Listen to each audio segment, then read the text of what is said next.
오늘의 주요 뉴스입니다. 쿠팡이 어제 발표한 이른바 자체 조사 결과에 정부가 일방적 주장이라 선을 긋자 쿠팡이 정부 지시에 따른 조사였다고 반박했습니다. 내란 특검이 체포방해 등의 혐의를 받는 윤석열 전 대통령에게 징역 10년을 선고해달라고 재판부에 요청했습니다. 영하 10도를 밑도는 냉동고 한파에 전국 대부분 지역이 꽁꽁 얼어붙으면서 수도 계량기 동파 신고가 잇따랐습니다. 여러분 안녕하십니까? 쿠팡과 정부가 정면 충돌했습니다.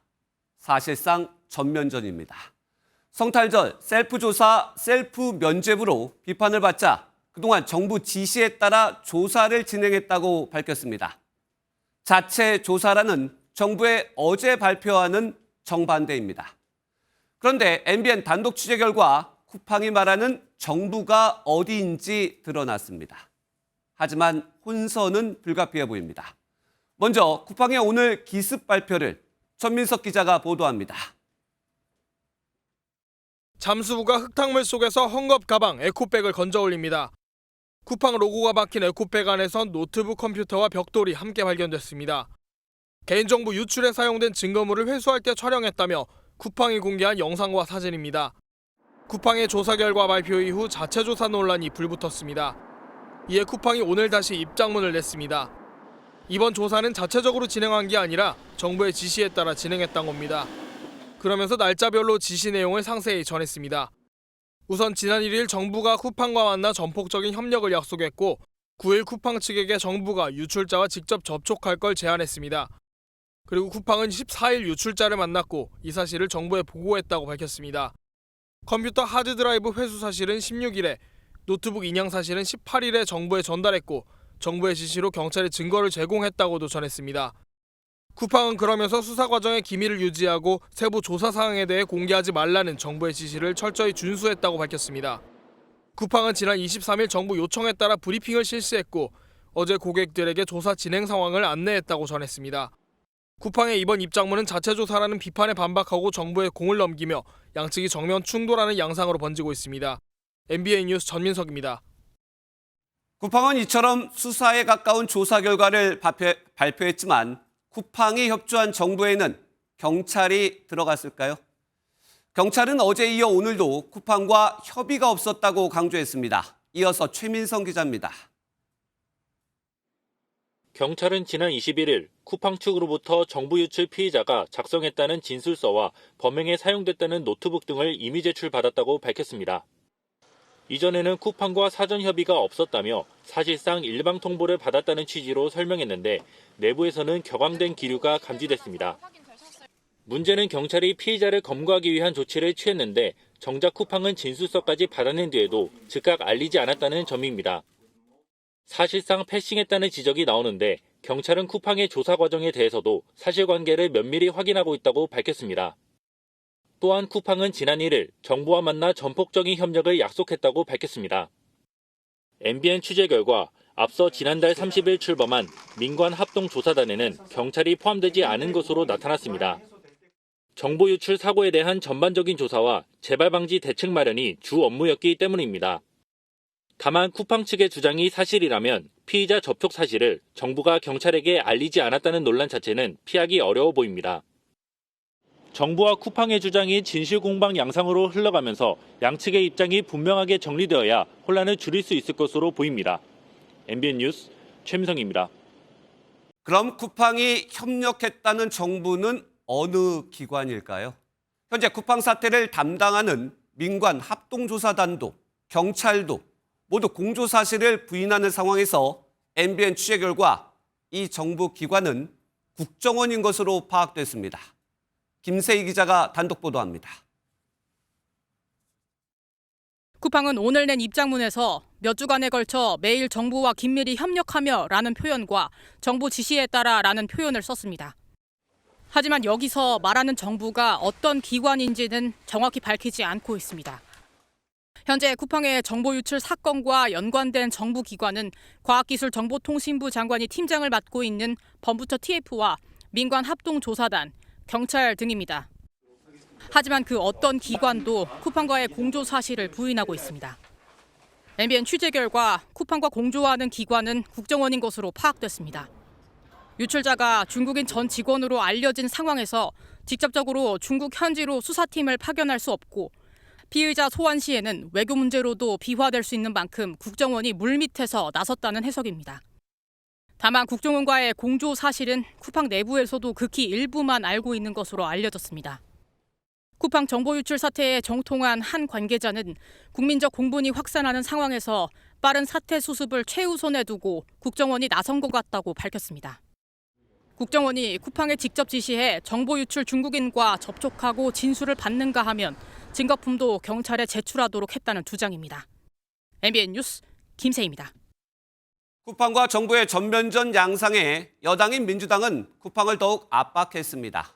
연이은 쿠팡의 발표는 미국 로비를 믿고 뒤에 숨었다고 강하게 비판하기도 했습니다. 오는 30일 청문회에선 영업정지도 거론할 예정입니다. 김태영 기자의 보도입니다. 쿠팡의 기습적인 자체조사 결과 발표에 민주당은 십자포화를 쏟아냈습니다. 셀프 면죄부를 발부하려는 면피성 꼼수를 부린 것입니다. 모든 수단을 동원해서 개인정보 유출 진상을 끝까지 책임을 규명하고 오는 30일부터 이틀간 진행되는 6개 상임위원회 연석청문회에서도 압박 수위가 한층 높아질 것으로 예상됩니다. 청문회에 참여하는 정무위 소속 민주당 의원은 과징금뿐만 아니라 신규 회원을 모집하지 못하도록 하는 일부 영업정지를 정부에 요청하는 방안을 검토 중이라고 전했습니다.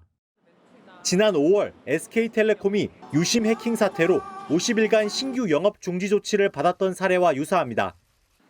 이런 전방위 압박에도 쿠팡이 미국 정치권에 150억 원 넘게 한 로비를 믿고 비상식적 행태를 한다는 비판이 제기되고 있습니다. 트럼프 1기 행정부 국가안보 보좌관을 지낸 로버트 오브라이언과 공화당 대러리사 하원 의원이 쿠팡을 겨냥한 한국 정부를 비판하는 메시지를 냈기 때문입니다. 최민희 과방위원장은 쿠팡이 미국을 믿고 교만을 떨고 있다며 미국 정치인들이 거짓 정보에 속아 쿠팡을 방어한다고 지적했습니다.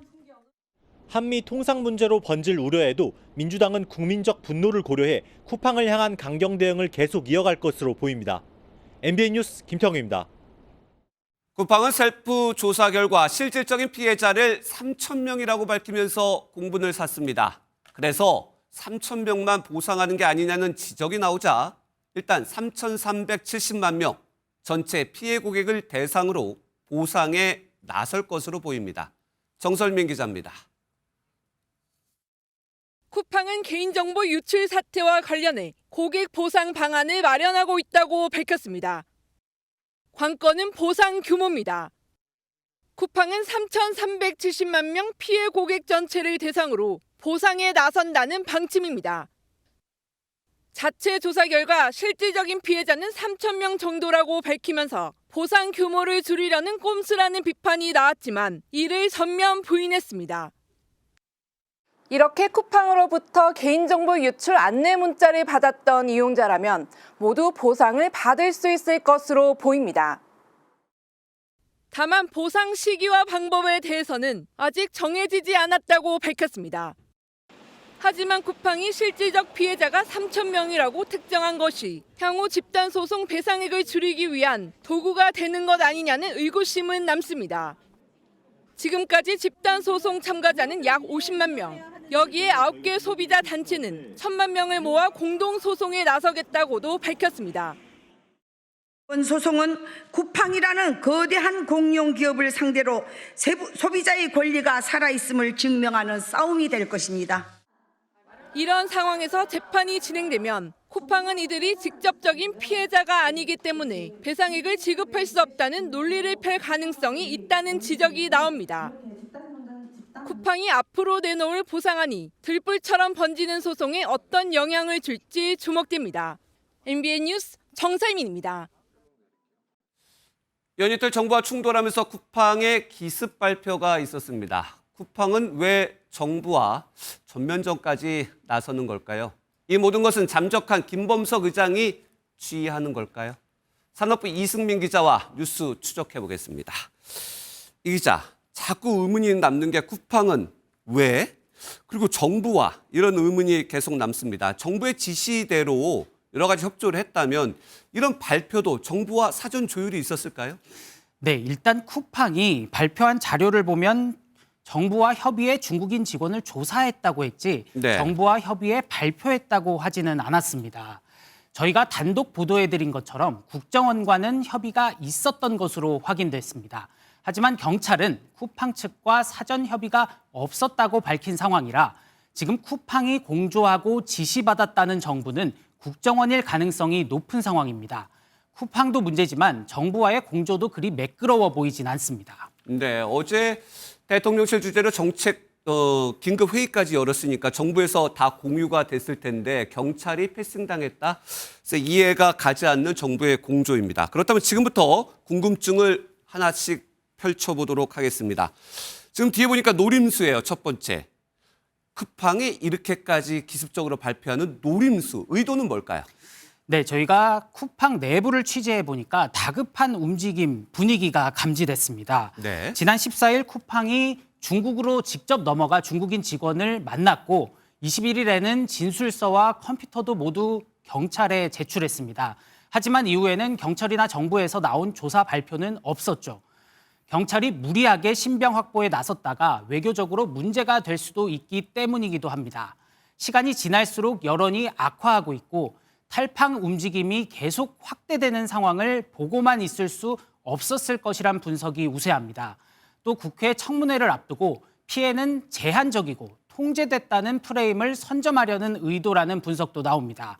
쿠팡이 미국 정부에 막대한 로비 자금을 투입한 만큼 자신감을 바탕으로 김범석 의장이 발표를 승인했을 거란 시각도 있습니다. 내부적으로는 긴장감, 밖으로는 어떻게 보면 로비에 대한 자신감 이런 것들이 겹쳤다. 이렇게 해석을 해 주셨는데 발표 내용에서의 의문점도 좀 살펴보도록 하겠습니다. 지금 노트북을 지금 어떻게 보면 범죄에 동원했다고 하는 건데 노트북을 지금 뒤에서 보이는 것처럼 강에다 버렸어요. 근데 PC도 있었는데 왜 노트북만 버린 겁니까? 네, 쿠팡 측 발표 내용을 보면 중국인 직원은 데스크톱과 노트북 두 개를 이용해서 정보를 훔쳤습니다. 네. 데스크톱은 그대로 두고 부순 노트북만 하천에 버렸다는 건데요. 쿠팡은 데스크톱 하드드라이브 4대에 대한 분석 결과를 발표했지만 강물에서 건진 노트북 하드드라이브에 대해서는 특별한 언급이 없었습니다. 쿠팡은 중국인 직원이 3,000개의 고객 정보만 빼내 저장했고 이마저도 외부 유출 없이 삭제했다고 주장했는데요. 일반 소비자 입장에서는 선뜻 믿기가 좀 어려운 그런 상황이 아닌가. 경찰 같은 경우는 전후 관계를 갖다 다 따져봐야 될 거고요. 아직 분석이 끝나지 않은 노트북을 통해서도 추가 범행이 있을 수 있는 겁니다. 나오는 증거가 대부분 쿠팡에 유리한 증거가 나오니까 이런 의심이 계속 나올 수밖에 없는데 다음은 벽돌이에요.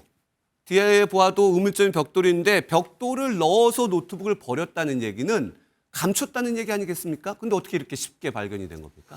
네, 일반적인 노트북은 물에 던지면 가라앉습니다. 그렇죠. 급한 마음에 증거인멸을 하려고 했다면 그냥 강물에 던지는 것이 상식적일 겁니다. 무거운 벽돌을 넣고 쿠팡 로고가 있는 가방에 넣어 버렸는데 위치까지 정확하게 기억하고 있었는데요. 향후 되찾을 것을 염두에 둔 것이 아니냐는 의심이 제기되는 대목입니다. 쿠팡이 진행한 조사 당시 한국에서 언론 보도가 대대적으로 나오자 중국인 직원은 극도로 불안했다고 진술했는데요. 향후 회수할 것까지 생각한 계획된 투기인지 역시 수사를 통해 밝혀져야 할 것으로 보입니다. 쿠팡의 주장대로라면 이 모든 과정이 국정원과 같이 이루어졌다 이런 건데 그래도 해외에 있는 김범석 의장이 이를 몰랐을까 이런 생각이 좀 들어요. 어떤 전략적 판단도 있을 것 같은데 김범석 의장 어디에 있고 전략은 뭡니까? 네, 현재 공적으로 확인되는 수준은 미국 아니면 대만 쪽에서 해외에서 체류 중인 상태입니다. 한국 법인, 경영진과 홍보 대관 조직을 내세우면서 시간을 벌면서 피해가 없다는 점을 강조해 여론을 관리하겠다는 의도로 풀이됩니다. 네, 쿠팡 관련해서는 여기까지 일단 정리해 보겠습니다. 지금까지 이승민 기자였습니다. 내란 특검이 윤석열 전 대통령의 공수처 체포영장 집행방해 등의 재판에서 징역 10년을 구형했습니다. 윤 전 대통령이 반성하기는커녕 법기술을 내세워 중형이 불가피하다는 설명입니다. 먼저 최희지 기자가 보도합니다. 내란 특검이 윤석열 전 대통령의 특수공무집행 방해 등에 대해 구형한 형량은 징역 10년입니다. 특검은 지난 7월 고위공직자범죄수사처의 체포영장 집행을 방해한 혐의와 비상계엄 국무회의로 국무위원 심의권을 침해한 혐의 등으로 재판에 넘겼습니다. 특검은 체포 방해에 징역 5년, 국무위원 심의권 침해는 징역 3년, 비상계엄 선포문 허위 작성에 대해서는 징역 2년을 구형했습니다. 특검은 관련 혐의 구형에 앞서 최대 11년 3개월의 형량이 가능하다고 밝혔는데 거의 최대치에 가까운 수준으로 구형을 내린 겁니다. 그러면서 반성의 기미가 없고 헌정 유린 사태가 재발하지 않기 위해서는 중형이 불가피하다고 설명했습니다. 교묘한 법기술을 내세워 사건의 본질을 흐리고 형사처벌을 면해보려는 시도만 하고 있습니다. 이로써 윤 전 대통령은 3대 특검에 의해 재판에 넘겨진 8건의 사건 가운데 첫 구형을 받았습니다. 윤 전 대통령 측은 지난 3월 법원의 구속 취소 결정을 거론하며 공수처의 영장 집행 과정이 모두 위법이라는 일관된 주장을 펼쳤습니다. 구형에 대해서는 정치적 프레임에 기댄 과도한 형량이라고 지적했습니다. 최후 발언 기회를 얻은 윤 전 대통령은 국가 비상사태를 발생시킨 거대 야당 때문에 국민을 일깨우려는 비상계엄을 한 것이라며 계엄 정당화하는 발언을 되풀이했습니다. MBN 뉴스 최희지입니다. 관심은 윤석열 전 대통령의 다른 재판에 어떤 영향을 미칠지입니다. 결과에 따라 사형까지 가능한 내란 혐의도 인정될 수 있다는 전망도 나옵니다. 이어서 현지호 기자입니다. 재판부 예고대로라면 윤석열 전 대통령의 체포방해 등 혐의 선고는 다음 달 16일 나옵니다. 윤 전 대통령이 받고 있는 8개 재판 가운데 가장 먼저 선고가 이뤄지는 겁니다. 내란 특검법에 따르면 공소 제기일부터 6개월 이내 하도록 되어 있습니다. 2026년 1월 19일 이전에 1심 판결 선고가 오늘 재판에 선고가 나오면 다른 재판 결과를 예측할 가늠자가 될 수 있다는 분석이 나옵니다. 국무위원 심의 의결권 침해, 직권남용 혐의가 유죄라면 재판부가 비상계엄 선포 과정에 문제가 있었다고 인정한 셈이 되기 때문입니다. 계엄의 절차적 하자는 내란 우두머리 혐의 입증을 위한 전제 조건 가운데 하나입니다. 다만 내란 혐의 입증의 가장 중요한 요건인 국헌문란 목적의 폭동은 이번 재판에서 다루지 않습니다. 재판부는 앞서 선고 일정을 내란 재판 결과가 나온 이후로 미뤄달라는 윤 전 대통령 측 요청에 두 사건은 별개라며 거부한 바 있습니다. 내란 그 사건에서 만약에 이것이 내란에 해당하지 않는다라고 한다면은 대통령의 이 판단권이 존중이 돼야 되기 때문에 내년 2월 중으로 예상되는 내란 우두머리 혐의 선고의 최고 형량은 사형입니다. MBN 뉴스 현지호입니다. 정청래 민주당 대표와 장동혁 국민의힘 대표 모두 누군가로 고심이 깊습니다. 정 대표는 비논란 김병기 원내대표에 대해 매우 심각하다고 밝혔습니다. 장 대표는 한동훈 전 대표와의 연대론이 나왔지만 시기상조라며 일단 선을 그었습니다. 먼저 민주당 내부 사정을 정태진 기자가 보도합니다. 당 대표로서 이런 일이 발생한 것에 대하여 국민 여러분들께 정말 죄송하고 송구스럽습니다. 사과드립니다. 취임 147일 만에 첫 기자회견을 연 정청래 대표. 의전과 숙박권 제공 등 각종 특혜 의혹을 받는 김병기 원내대표 논란에 처음으로 입을 열었습니다. 의미심장한 발언도 내놨습니다. 이 사태에 대해서 매우 심각하게 지켜보고 있습니다. 며칠 후에 원내대표께서 정리된 입장을 발표한다고 하니 저는 그때까지 지켜보겠습니다. 민주당 핵심 관계자는 MBN과 통화에서 정 대표의 이번 언급은 김 원내대표가 조속히 사퇴하라는 것이라 밝혔습니다. 이런 가운데 오늘도 김 원내대표가 아들의 국정원 첩보 업무를 해결하기 위해 보좌진에게 사적 지시를 했다는 의혹이 또 나왔습니다. MBN이 입수한 메시지를 보면 국정원에 다니는 김 원내대표의 장남은 지난해 급한 건이라며 당시 보좌진에게 귀빈 방문 여부 등을 묻습니다. 당시 보좌진은 실제로 김 의원의 아들이 보내온 내용의 사실관계를 파악했습니다. 자신의 업무를 국정원 출신인 아버지를 통해 직원들에게 알아봐달라고 요청한 셈입니다. 한 지도부 의원은 MBN에 매일 의혹이 터지는데 직을 유지할 수 있겠나 못 버틸 것이라 내다봤습니다. 김병기 원내대표 역시 자신의 거취에 대한 압박감을 느끼는 것으로 알려졌습니다. 조만간 거취 등 입장을 표명하겠다는 계획입니다. MBN 뉴스 정태진입니다. 장동혁 국민의힘 대표와 한동훈 전 대표, 이준석 개혁신당 대표까지 이른바 장동석 연대론이 불거졌습니다. 서로 다른 생각을 갖고 있지만 내년 지방선거를 앞두고 보수연합으로 이어질지 관심이 쏠렸는데 아직은 희박하다는 전망입니다. 이어서 김민수 기자입니다. 장동혁 국민의힘 대표는 앞선 당원교육 행사에서 계엄과 탄핵에 대해 책임을 져야 한다고 언급하며 변화 기대감을 키웠습니다. 강성 지지층에 집중했던 노선이 중도 외연 확장으로 바뀔 것이란 전망이 나왔는데 장 대표는 자강론을 주장했습니다. 우리 국민의힘이 바뀌고 더 강해져야 할 시기라고 생각합니다. 지금 구체적인 연대를 논하기에는 시기상조라고 생각합니다. 외연 확장을 위해 지금 필요한 건 원로들과의 만남이라며 조만간 이명박 전 대통령과 박근혜 전 대통령을 만나겠다고 밝혔습니다. 정치권에서 거론되는 한동훈 전 대표, 이준석 개혁신당 대표와의 연대, 이른바 장동석 연대에 선을 그은 겁니다. 한 전 대표는 내란 전담 재판부 설치법의 국회 통과를 막기 위한 장 대표의 24시간 필리버스터에 노고 많으셨다고 공개적으로 격려했고, 이 대표는 통일교 특검법 추진을 위해 함께 투쟁해야 한다고 밝힌 바 있어 야권 연대 기대감이 높아졌던 게 사실이었습니다.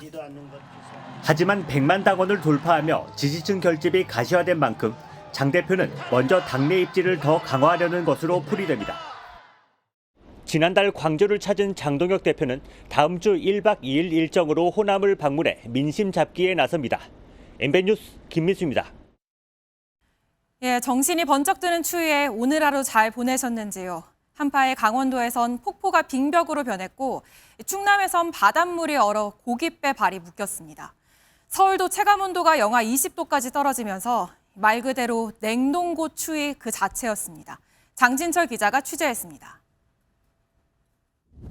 높이가 90m에 이르는 폭포가 거대한 빙벽으로 변해 마치 시간이 멈춘 듯합니다. 골짜기를 타고 오르던 산속 계곡도 두꺼운 얼음으로 덮였습니다. 제가 이 수건을 물에 한번 담가 보겠습니다.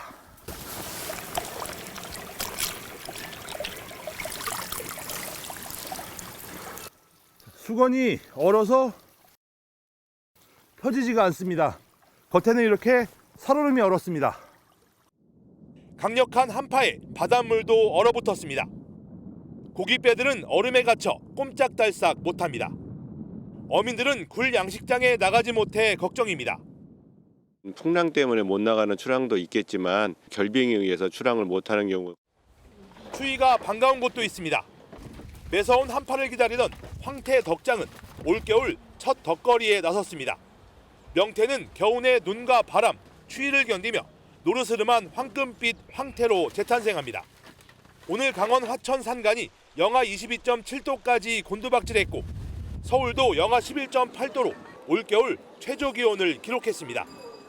칼바람이 더해지면서 체감온도는 영하 20도까지 내려갔습니다. 상상 이상으로 추워서 다니기 너무 힘듭니다. 귀가 너무 시려가지고요. 안 그래도 비닐이랑 그런 걸 하나 사야 될까 생각을 하고 있습니다.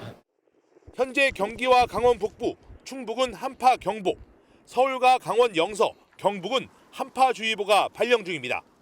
MBN 뉴스 장진철입니다.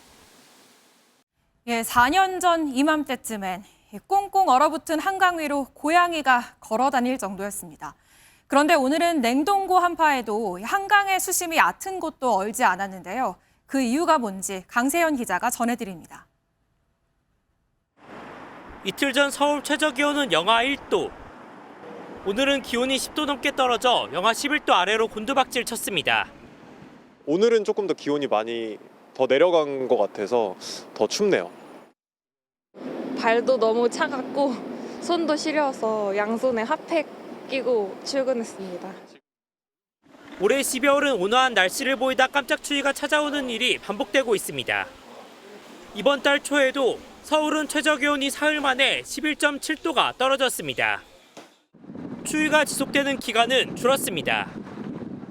오늘 추위가 절정에 달하며 한강 주변 바위에는 살얼음이 생겼습니다. 그런데 한강은 수심이 얕은 곳도 얼지 않아 이렇게 물결이 일렁이고 있습니다.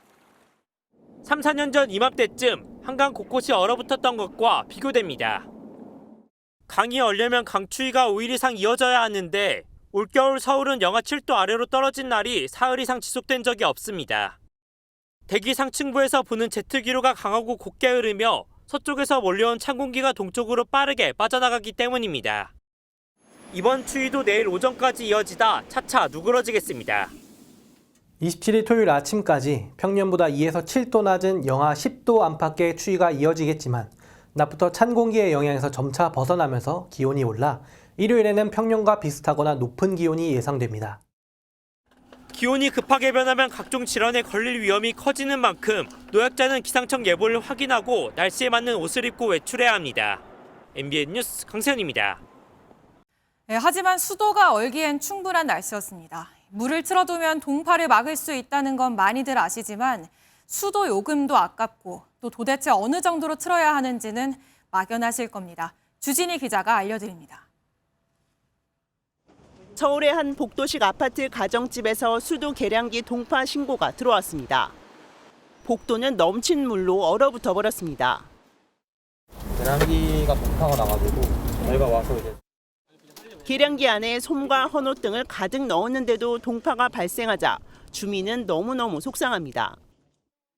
죄송합니다. 아유, 제가 잘못해서. 아니 잔뜩 채워놨는데 지금 말리는 거야. 지금 다 지금 들여가지고 말려 다시 넣어야지 지금. 수도 계량기가 밖에 있는 복도식 아파트의 경우 영하 10도 이하로 기온이 뚝 떨어지면 보온재를 많이 넣어도 동파가 발생할 수 있습니다. 가장 효과적인 방법은 결국 밤 사이에 물을 틀어놓는 겁니다. 사장님 저희 다 했습니다. 보온재는 다 해놨는데 또 동파되는 곳은 나기 때문에요. 이게 물을 틀어놓으면 확실한 효과가 있어요.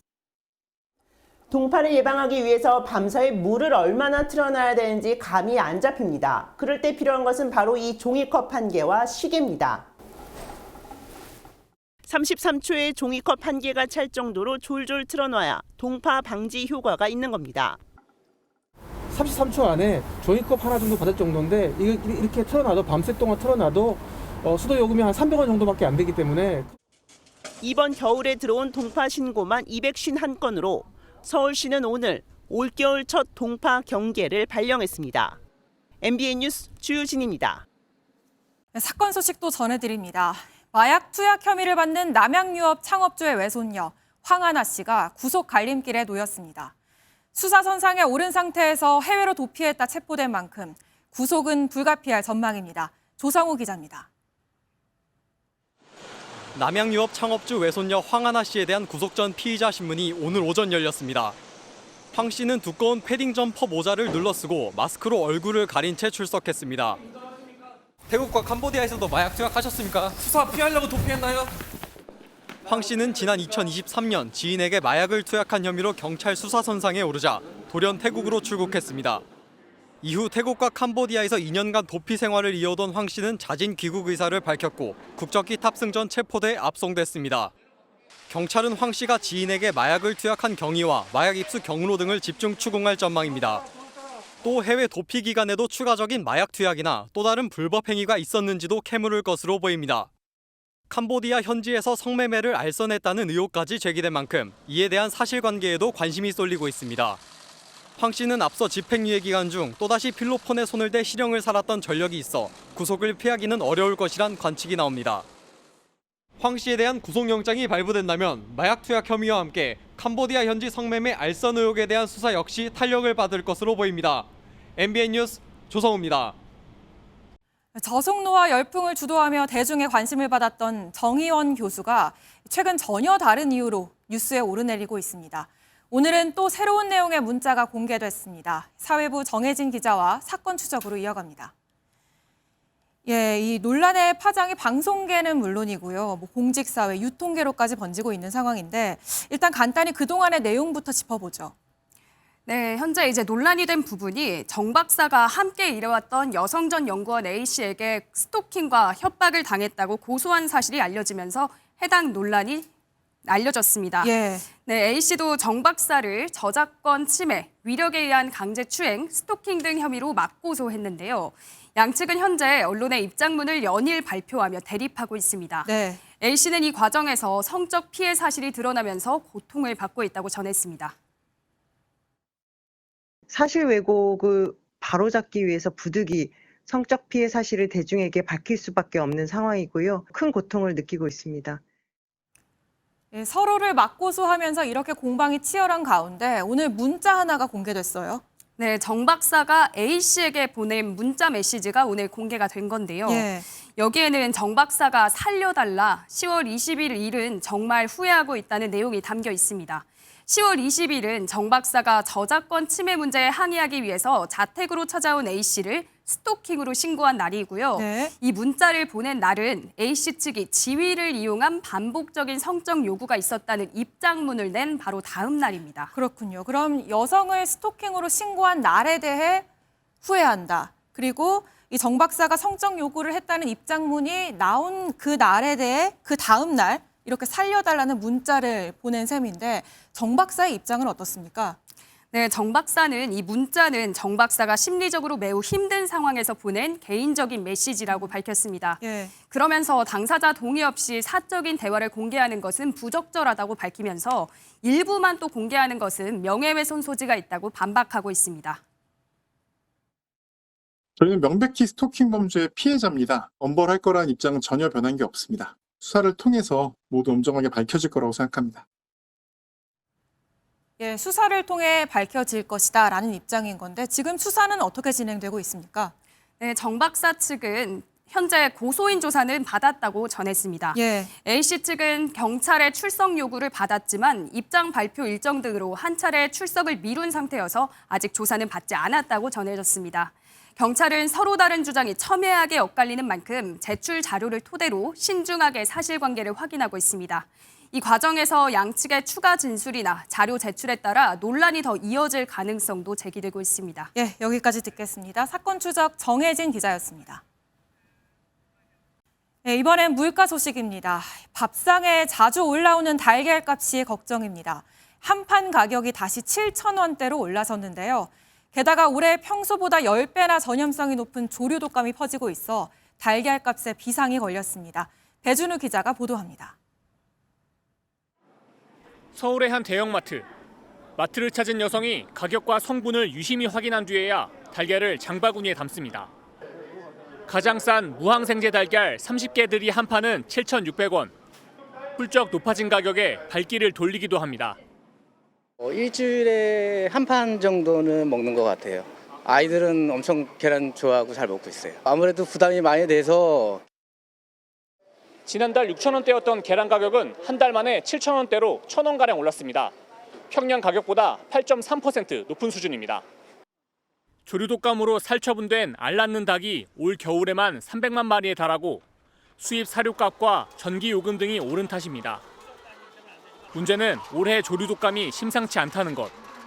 감염력과 병원성이 예년보다 10배나 높고 조류독감을 옮기는 철새도 2배 이상 늘었습니다. 정부는 달걀 생산량이 평년보다 많아 아직 수급에 큰 문제는 없다는 입장이지만 특별 관리에 나서는 등 바짝 긴장하고 있습니다. 지금 11개 지금 집중 발생하는 지역 시군이 있습니다. 특별 점검이나 관리를 해나가고 있고요. 올해 조류독감이 워낙 강력한 만큼 살처분되는 알 낳는 닭이 마지노선인 500만 마리를 넘어설 경우 달걀 가격 상승은 불가피할 전망입니다. MBN 뉴스 배준우입니다. 아동 수출국에 오명을 썼던 우리 정부가 2029년까지 해외 입양을 0명으로 줄이겠다고 밝혔습니다. 단계적으로 중단을 추진한다는 건데 당장 중단을 기대했던 시민단체에선 실망한 목소리도 나옵니다. 이혁준 기자가 취재했습니다. 해외 입양인의 가족 찾기를 돕는 뿌리의 집이 서울 청운동에 있던 시절 김정아 씨는 한국을 5번째 찾았었습니다. 저는 김정아입니다. 네, 선생님입니다. 가족 찾고 싶습니다. 양부로부터 성학대를 당했고 24살 때 노르웨이 정부에 신고해 양부모와 결별했던 김 씨는 아직 가족을 찾지 못했습니다. 2023년 2월 김 씨처럼 고통을 겪은 해외 입양인이 적지 않았음을 확인할 수 있는 설문조사 자료가 나오면서 우리 사회에 충격을 줬습니다. 조사 결과 3분의 1이 학대를 경험했고 성적 학대를 경험한 입양인도 13%를 넘었습니다. 그리고 지난 3월 진실 화해를 위한 과거사 정리위원회는 과거 해외 입양 과정에서 발생한 인권 침해를 인정하고 국가 책임을 명시했습니다. 민간 기관에서 이뤄지던 입양도 2년 동안의 유예 기간을 거쳐 지난 7월 19일부터 정부가 주관해 입양을 관리하기 시작했습니다. 해외 입양인과 관련 단체는 정부가 이제 해외 입양을 더 이상 허용하지 않을 거란 발표를 기대했는데 결과는 달랐습니다. 저희 생각에는 이제 2, 3년 안에 중단을 하려고 하고 있고요. 늦어도 29년에는 이제 해외 입양 숫자는 없어지지 않을까 이렇게 생각합니다. 해외 입양은 가족도 국가도 아이를 책임지지 않는 최악의 선택이나 다름없습니다. 과거의 관행에 깊이 젖어 있는 보건복지부와 아동권리보장원이 정말 정신없는 기관이구나. 아이한테 부끄러운 일이고 다른 나라들한테도 부끄러운.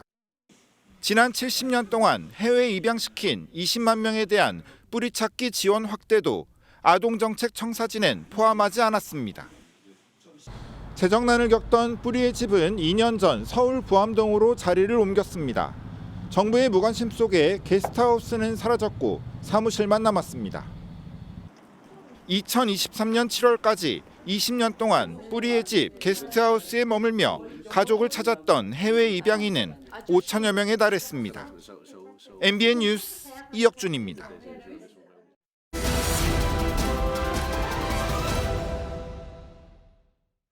이재명 대통령이 오늘 용산 대통령실에 마지막으로 출근했습니다. 다음 주 월요일부터는 청와대에서 업무를 시작합니다. 이 대통령의 마지막 용산 출국길 모습을 송주영 기자가 전해드립니다. 손에 든 휴대전화를 보며 이재명 대통령이 용산 대통령실로 들어옵니다. 취임 후 6개월 넘게 머물렀던 용산 대통령실 마지막 출근길 모습입니다. 의전 차량에서 내려 귀에 꽂은 에어팟을 넣으며 처음 출근한 지 200여일 만입니다. 용산에서의 마지막 공개 일정은 순직 경찰과 소방관 유가족 등을 초청한 오찬 행사였습니다. 때로는 뜨겁게 타오르는 불길 속으로, 때로는 거칠게 일렁이는 파도 속으로 맡은 바 소임을 다하기 위해 망설임 없이 나선 분들이 있었습니다. 특별한 희생에는 특별한 보상이 주어져야 한다는 원칙을 지켜 나갈 것입니다. 이 대통령은 다음 주 월요일인 오는 29일부터는 청와대로 출근할 예정입니다. 용산 대통령실에서 그 청와대로의 이전을 연내에 마치겠다라고 했던 약속을 지키는 데 첫 번째 의미가 있지 않을까 싶습니다. 봉황기는 29일 0시에 용산 대통령실에서 내려지는 동시에 청와대에 개항될 예정입니다.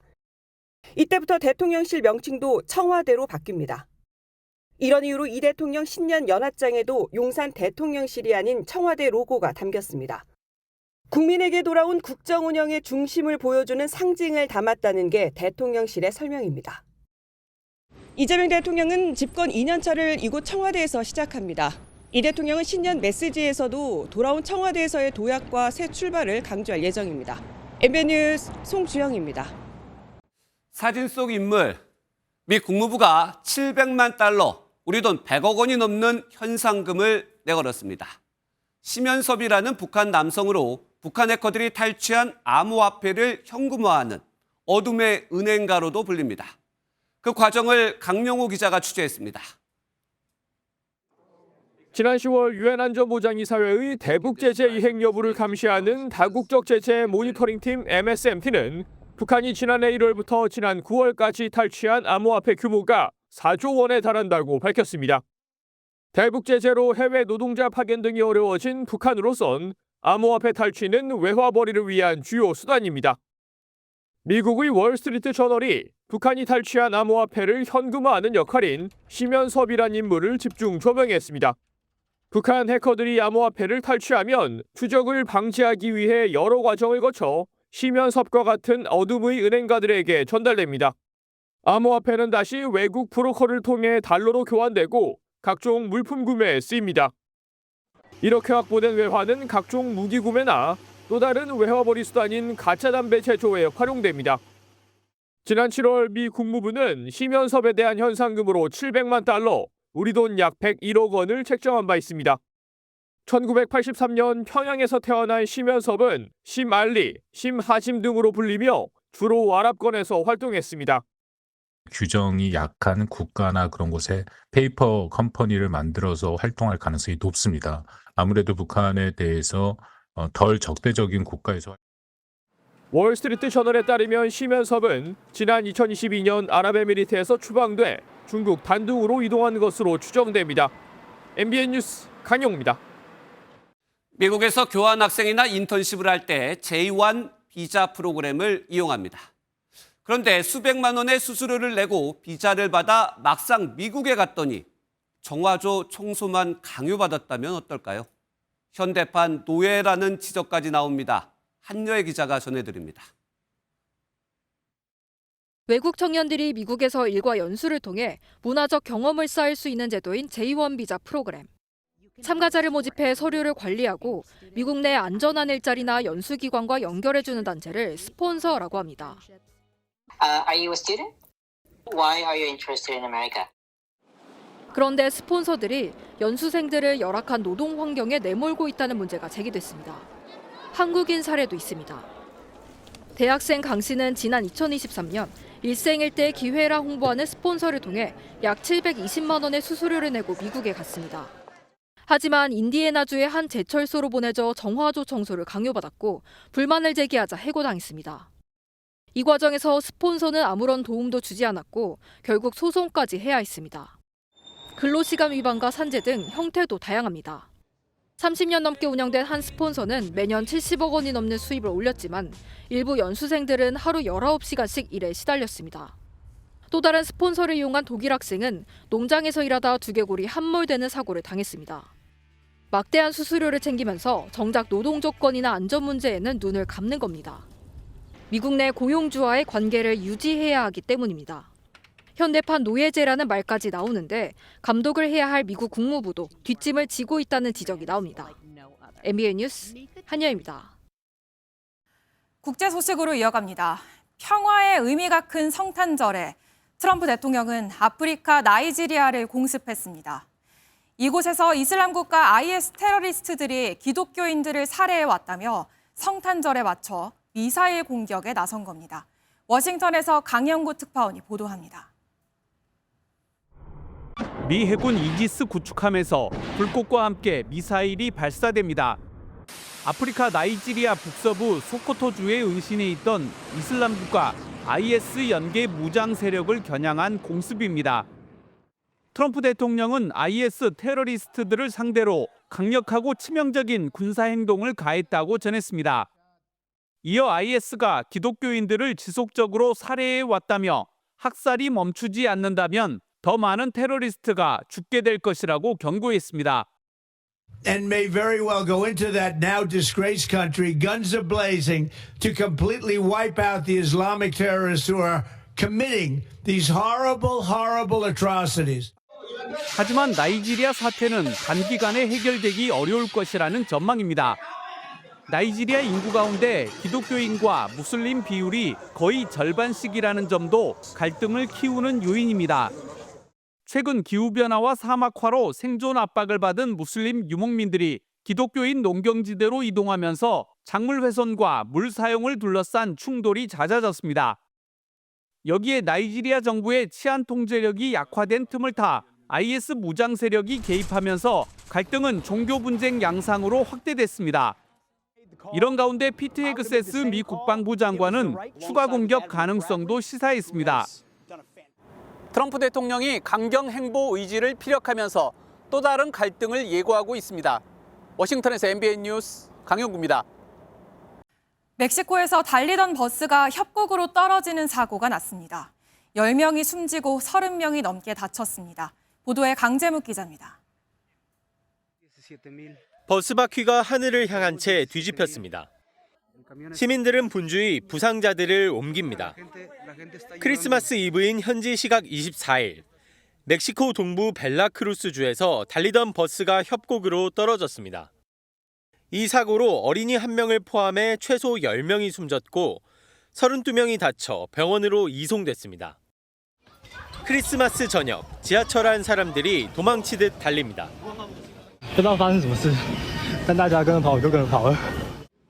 대만 타이베이 지하철에서 한 남성이 난동을 부리자 승객들이 놀라 대피하는 것입니다.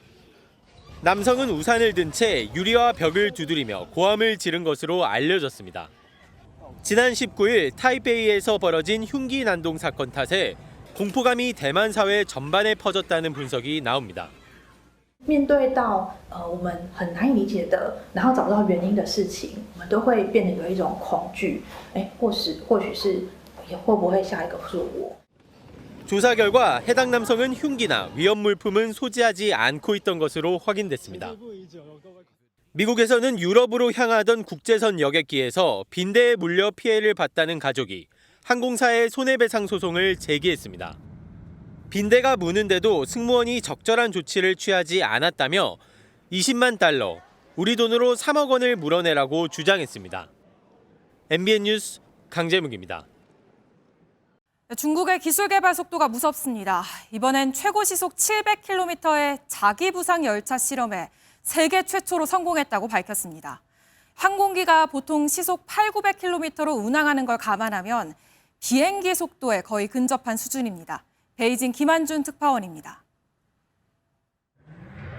뭔가가 철로 위를 눈 깜짝할 새에 지나갑니다.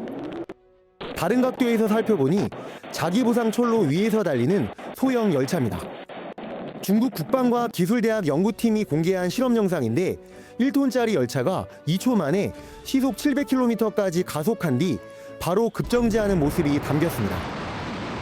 중국 관영 매체들은 이 열차가 세계에서 가장 빠른 자기 부상 열차라고 보도했습니다. 这一测试速度打破了同类型平台全球纪录，成为全球最快的超导电动磁悬浮试验速度。 중국은 10년 전부터 국가적 차원에서 자기 부상 열차 개발에 집중하고 있는데 이미 상하이 푸동공항에선 시속 430km의 열차가 상업 운행 중입니다. 올해 자기 부상 열차와 관련한 예산만 우리 돈 103조 원으로 추정되는데 우리나라 올해 예산 673조 원의 15%에 이를 정도입니다. 중국이 자기 부상 열차에 힘을 쏟는 건 꿈의 친환경 열차로 불리는 하이퍼루프를 미국보다 먼저 개발하기 위한 목적이 있는 것으로 풀이됩니다. 하이퍼루프는 공기 저항이 없는 진공 상태의 튜브 속을 열차가 비행기보다 빠른 시속 1000km 이상 속도로 주행하는 게 골자인데 일론 머스크 미국 테슬라 최고 경영자도 추진하고 있습니다. 真空管道里理论速度能到2000公里每小时，还能用于航天助推发射。 비행기보다 빠른 열차를 개발하기 위한 미국과 중국의 기술 경쟁은 열차 속도만큼이나 더 빨라질 것으로 예상됩니다. 베이징에서 MBN 뉴스 김한준입니다. 하지만 속도가 완성도를 담보하는 건 아닙니다. 최근 태국 캄보디아 전쟁에서 중국산 로켓이 폭발하는 모습이 포착됐습니다. 세계 4위 무기 수출국으로 급부상한 중국이지만 실전에서 잇따라 오작동하면서 신뢰도 논란이 커지고 있습니다. 이동현 기자가 보도합니다. 하늘을 향해 쉼없이 발사되는 로켓, 갑자기 폭발하고 맙니다. 최근 태국과의 교전에서 캄보디아군이 사용한 중국산 다연장 로켓 발사 시스템이 오작동한 건데 SNS를 통해 빠르게 확산하고 있습니다. 중국산 무기의 고장, 이번이 처음은 아닙니다. 이달 초 태국군이 운용한 VT-4 전차의 포신이 폭발했고 지난 5월 인도 파키스탄 분쟁에서도 중국산 PL-15 미사일 시스템이 제대로 작동하지 않았다는 분석이 나왔습니다. Probable enemy PL-15 missile, which is of Chinese origin. This missile has missed its target, and you can see the pieces. 이런 논란에도 중국 측은 명확한 답변을 피해왔습니다. J-10C had been used to shoot down Indian fighter jets that were near the border with Pakistan. 我不掌握你说的情况。 중국은 2000년대 초반만 해도 세계 최대 무기 수입국이었는데 불과 20년 만에 세계 4위 무기 수출국으로 도약했습니다. 실제 전장 곳곳에서 중국산 박격포와 소총이 발견되고 대전차 발사기가 포착되고 있습니다. 하지만 잦은 오작동에 실전 성능에 대한 의문이 제기되면서 구매국들의 불만도 커지고 있습니다. MBN 뉴스 이동현입니다. 또 정보 유출 소식이 들어왔습니다. 신세계 INC가 신세계그룹 내부 인트라넷 시스템에서 임직원과 일부 협력사 직원 정보가 유출된 정황을 확인했다고 밝혔습니다. 현재까지 확인된 정보는 8만여 명의 사번과 이름, 소속 부서 등으로 고객 정보 유출은 없는 것으로 확인됐다는 입장입니다. 스포츠 뉴스입니다. 약체로 평가받던 여자 프로배구 현대건설이 7연승을 질주하며 여자 배구 판도를 뒤흔들고 있습니다. 돌풍의 중심에는 양효진과 김희진 두 베테랑이 있는데요. 도쿄올림픽 4강 신화에 이어 현대산성 재건도 함께하고 있는 두 선수의 이야기를 이규현 기자가 전합니다.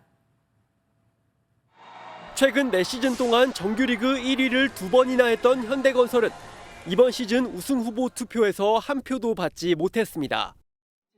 주전 미들블로커 이다현과 특급 외국인 공격수 모마 등 주축 선수들이 모두 떠났기 때문입니다.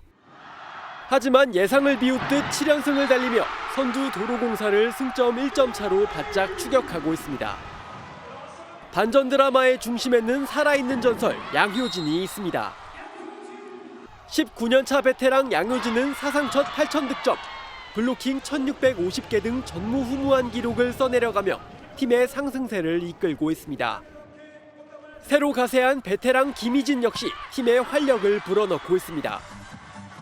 오랜 부상과 부진으로 한때 은퇴 기로에 서기도 했지만 현대건설에서 제2의 전성기를 누리고 있습니다.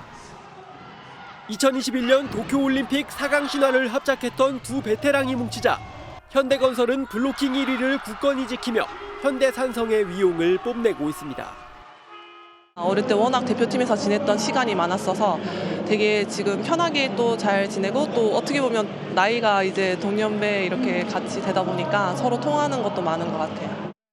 팀을 옮겨서 뭔가 활발하게 이렇게 움직이는 모습을 많이 보여드리고 싶은데 팬분들 덕분에 제가 무너지지 않고 이 자리에까지 올 수 있게 된 것 같고 두 베테랑이 일으킨 배구명가 현대건설의 돌풍이 어디까지 이어질지 팬들의 이목이 쏠리고 있습니다. MBN 뉴스 이규현입니다. 오늘 아침 올겨울 최강 한파가 찾아왔습니다. 화천 광덕산이 영하 22.7도, 서울도 영하 11.8도까지 떨어지면서 올겨울 들어서 가장 추웠습니다. 주말인 내일 아침도 서울이 영하 11도까지 떨어지면서 오늘만큼이나 춥겠는데요. 낮부터는 차츰 기온이 오르겠습니다. 일요일에는 아침 기온부터 영상권으로 올라서면서 평년보다 온화해지겠습니다. 내일과 모레 이번 주말 동안 중부 내륙으로는 약하게 비나 눈 예보가 들어 있습니다. 동해안으로는 건조특보가 발효되는데요. 불이 나지 않도록 조심하셔야겠습니다. 내일 전국에 구름 많겠습니다. 중부지방 아침 기온은 서울이 영하 11도, 춘천 영하 13도까지 떨어지겠고요. 낮 기온은 오늘보다 많게는 10도가량 높겠습니다. 남부지방도 아침에는 대부분 영하권으로 떨어지겠습니다. 낮 기온은 부산이 7도까지 올라서 추위가 차츰 누그러들겠습니다. 다음 주 월요일에도 중부지방과 전북, 경북지방으로는 비나 눈이 내릴 전망입니다. 날씨였습니다.